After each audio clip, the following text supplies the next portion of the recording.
So I've already started coloring. One side is the moon, which I'm using cool colors, and the other side is the sun, which I'm using warm colors. So we've got the blue, green, and purple for the cool, and the red, yellow, and orange for the warm. I'm showing you how crowns work really well because you can layer. So I did the orange zigzags, and then I'm coloring over with the yellow. But as I'm coloring, I want to tell you a little bit about while we're doing our Mexican sun and moon art. We're celebrating Hispanic Heritage Month, which is from September 15th through October 15th. It celebrates the history, culture, the contributions of American citizens whose ancestors came from Spain, Mexico, the Caribbean, and Central and South America. Today I'm going to tell you a little bit about the Aztecs, which were an ancient Mexican civilization, and they created various types of beautiful artwork. They created jewelry, mosaics, paintings, all sorts of things. And much of their art was created to honor the gods that they worshipped. The Aztecs lived in what is today Mexico City, and in this area you would have seen two huge pyramids, one called the Sun and one called the Moon Pyramid. And they were built to honor the sun and the moon gods that the Aztec worshipped. Now, the sun has appeared in Mexican art as a symbol of life-giving energy. It could be a symbol of good luck, of good fortune, and many Mexican families would have their sunshine type of artwork either in or outside their homes as a symbol of luck and success.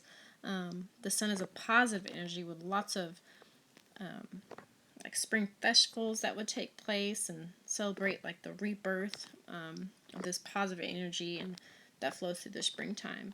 And when you use the moon and the sun compared next to each other, it kind of shows the opposite. So you could show the opposite with colors like we're doing, but also the sun is a vibrant energy and the moon is showing the opposite, like the calm, the beauty, and the kind of cooling and reflective nature of the moon.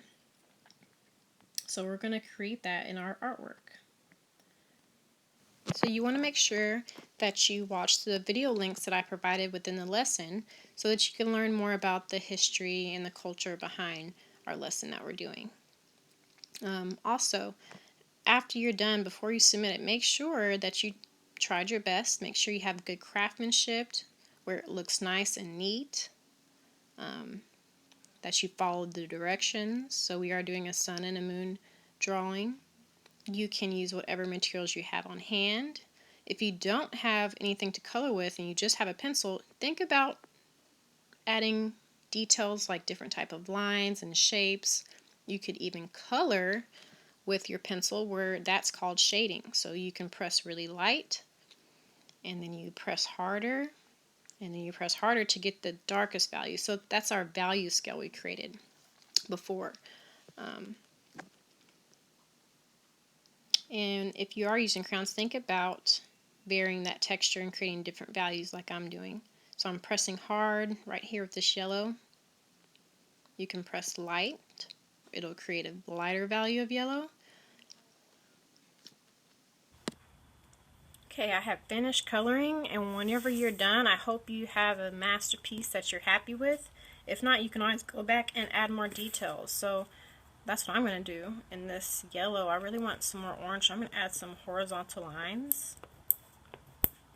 And I'm pressing harder so that they show up like that. Maybe not everywhere. Ooh.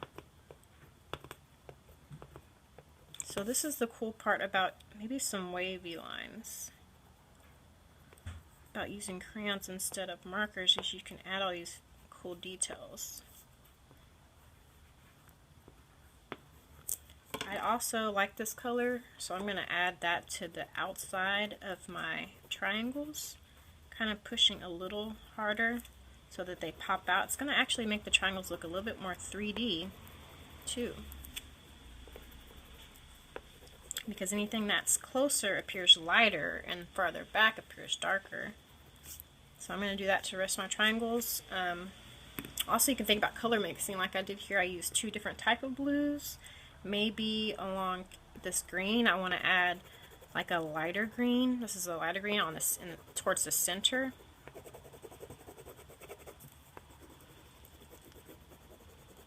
kind of make that color mix. Always makes it better.